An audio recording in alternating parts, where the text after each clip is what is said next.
Today I'm going to read Magic Tree House Firecracker Abraham Lincoln. 8 Lincoln at last. Let's see about this. Chapter 4, The New Salem Years. About 25 families lived in New Salem. They had a blacksmith shop, a general store, and other small businesses. There are also taverns where men gathered to drink and visit with one another. Confined people got together for dances and for special events such as cabin raisings, quilting bees, food races, wrestling matches, and horse races. Abraham found work in a store and lived in the room by the back. The young man soon became popular with towns and people. They often stayed at a counter talking and laughing with him.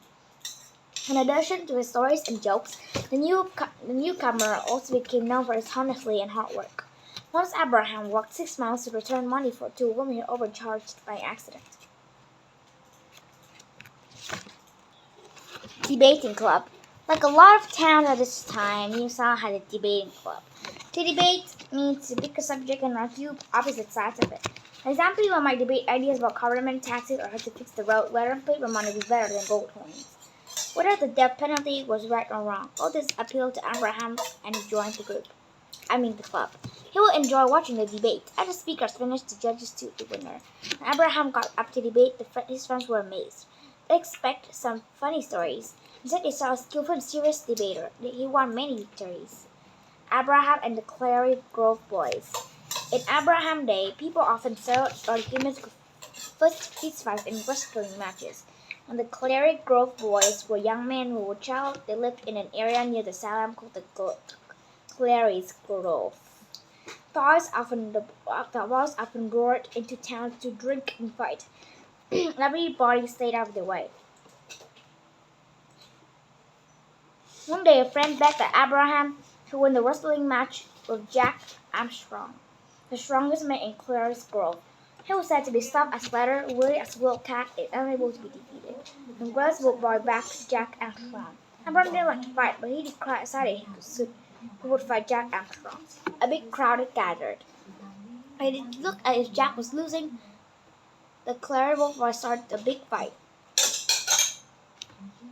Abraham laughed and jumped right into the middle of it. From then on, the Clary's Grove boys thought of Abraham as one of their own. The helpful friend. Abraham didn't give up his studies. One year, a farmer named John Vance had a grammar book. He walked 6 miles to John's house to borrow it. Then he asked a clerk in the store to quiz him on it and let him have books this way as well. Abraham was friends with a teacher named Mentor Graham. Mentor helped Graham with grammar and spelling, and they read poems together. Some of his friends lent him books of Shakespeare and other great poets or writers. He often talked with them, talking about what he read. One day, Abraham met a young lawyer named John Stark from nearby Springfield. John urged him to become a lawyer. Abraham liked the idea. Whenever he wasn't working, he'd take law books that he borrowed from John, stretch out in a grassy spot, and study for hours. A busy life. During his 6 years in Salem, Abraham worked as a storekeeper, a postmaster, and a land surveyor. Although he never fought, he was served for a short time in the militia during the Black Hawk War. Abraham was being interested in serving the government. States all had their own governments, representatives, and censors who made laws. The federal government in Washington, D.C. also represented and senators. They made laws for the whole country. In 1834, Abraham won election to the U.S. General Assembly. He borrowed money for a new suit hoped on a stagecoach and set up for the state capital, Vandalia. That was in Vandalia, Abraham met Stephen Douglas. In future, Douglas became his biggest rival. Two men disagreed about slavery. Douglas believed that the new states should decide for themselves whether people could own slaves there. However strongly he believed the people in the new states should not have the right to own slaves. When he finished his term, Abraham returned to New Salem. Abraham and Anne. Anne Rutledge was the most popular girl in New Salem. She had a quick mind and pretty smiling face. Some said she was brilliant. Even Anne had even plans to go to college, which was rare for a woman then. Anne and Abraham became close friends. Even though Anne was engaged to another man, some people thought she might someday marry Abraham instead. In summer of 1835, Anne was 22. A terrible fever hit New Zealand. Some of Abraham's close friends died of it, and Routledge died. He later told a friend that he thought of rain snowing on and screaming sad beyond belief. Almost 2 years later, Abraham left New Zealand for Springfield, Illinois, about 20 miles away. He wanted to try his hard hand at being alive. We never thought important years spent in New Zealand. Read all about it. Abraham went to Springfield in 1837 for some headlines in newspapers. Martin Van Buren won the 8th president. Michigan is the 26th state. Machine called telegraph invented in some messengers to Ottawa one place to another. Mob kills newspapers owner in Alton, Illinois, who wrote against slavery. 2 steamboats called the Mississippi, killing 300. Panic of 1837 caused many banks to fail, business to close, and people to lose jobs. Seminole and the Indians attacked Fort Foster in Florida. Chapter 5: The Springfield Years. Anne rode to Springfield on her borrowed horse. The town only had 1,300 people. Sharp lines of streets around the town square. The brick courthouse stood there in the middle of it. Although there were a few beautiful houses, most were simple wooden ones. The unpaved streets were muddy in winter, dusty in summer. Farms and animals such as pigs, chickens, and cows roam around at will. Springfield was just a sleepy little town, but after New Zealand, it was like a big city to Abraham. I had almost no money and needed a place to stay. On his first day there, he walked to a store and began talking to the owner, Joshua Speed. He said that Abraham had the saddest face he's ever seen. Because he felt sorry for him, Joshua offered to share a room with Abraham over his star. He told Abraham he could pay for it later, after he set up his law practice. Abraham raced upstairs, threw his saddlebags on the bed, and raced back down. He had a huge smile on his face. "Well, Speed, I moved," he said. He was lying over his store for 4 years. Joshua became the closest friends he'd ever have. Settling in. Abraham practiced law with his friend John Dornstorm. Springfield was a welcoming town. There were several schools, a bookstore, and a drama club. The back room with Joshua's store was a popular meeting place.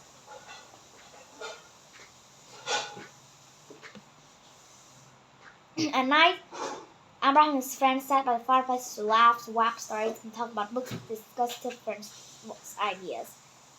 While serving state legislature in Vandalia, Abraham helped get the capital of Illinois moved to Springfield. It was 2 years after he arrived. People were grateful to him. There were invitations to parties, dinners, and dances. Abraham and Mary taught at a dance. She was visiting her sisters in Springfield. Mary was well educated, lovely, and pretty. She studied French dancing, music, and literature. That was one of the most important in Kentucky. He wanted Mary to marry someone wealthy like them. Abraham walked shyly up to Mary. "Miss Todd," he said, "I want to dance with you in the worst way." Or Mary laughed and said, "He did dance the worst way." Me and Abraham had much in common. They both loved books and had interesting talks about them. They loved politics and were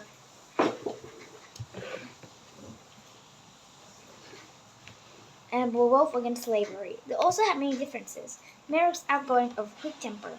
Abraham was calm and a little shy. Though Mary's family didn't approve, she married Abraham Lincoln in 1842. Later, they bought a house near his office and settled down to raise a family. The couple had 4 sons, named Robert, Edward, William, and Thomas. They always called Thomas Tad because he wiggled around a little tadpole, and William became Willie. When Abraham got home from the office, the boy would jump on him and wrestle on the floor. Mary said that he was the most loving father that anyone could have. Sadly, Eddie died of a fever when he was only 3. Eddie is Edward. For several months, parents mourned about the little boy's death. Riding the circuit, Abraham Abraham found a new law partner named William Hernand. The two worked together for 17 years. His jobs and lawyers served a certain group called the circuit to hear cases. Beginning in the 1837, when he first became a lawyer, Abraham wrote the circuit. For 10 years, he followed Judge Samuel Treat. For the next 12 years, Abraham followed Judge David Davis to courtrooms around central Illinois. Running a circuit was a way of life in spring and fall. He was away from home for about 10 weeks at a time.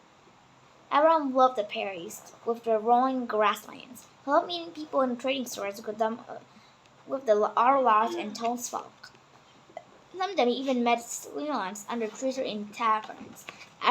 Abraham was a skillful liar, and his stories often had the whole courtroom laughing. Abraham goes to Washington. In 1847, Abraham ran for U.S. House of Representatives. He won the election, and the whole family moved to Washington, D.C. The city was so crowded that the Lincolns all lived together in one room in a boarding house. After a few months, Mary and the boys left for her father's house in Kentucky.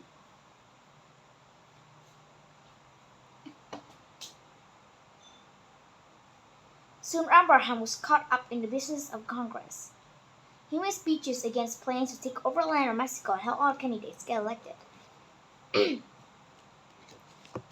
wait a minute. I hear something similar. Douglas? Again? No, it mustn't be.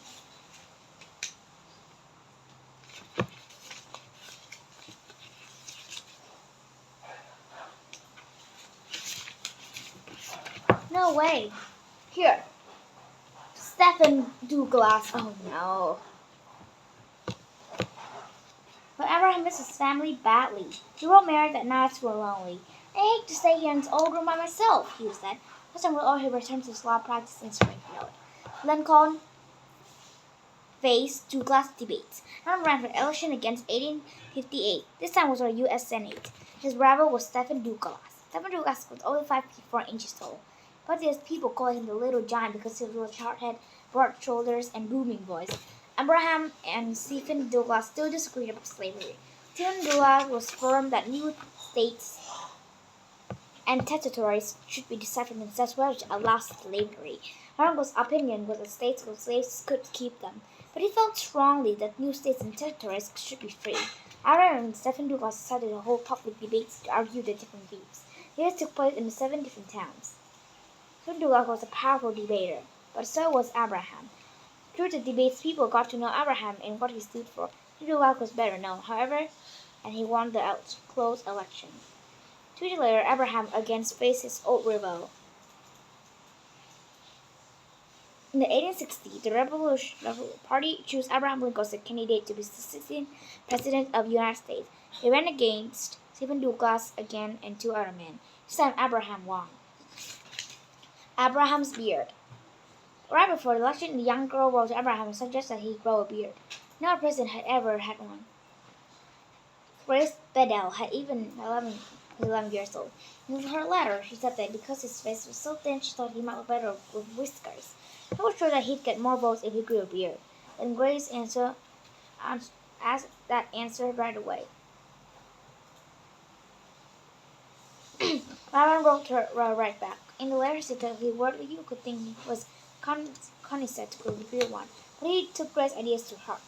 President Abraham Lincoln arrived in Washington, D.C. with a new beard. President Abraham Lincoln. On a cold February day, President Lincoln got ready to catch a special train for Washington, D.C. His older son, Robert, was with him. Mary and the younger boys were to follow later.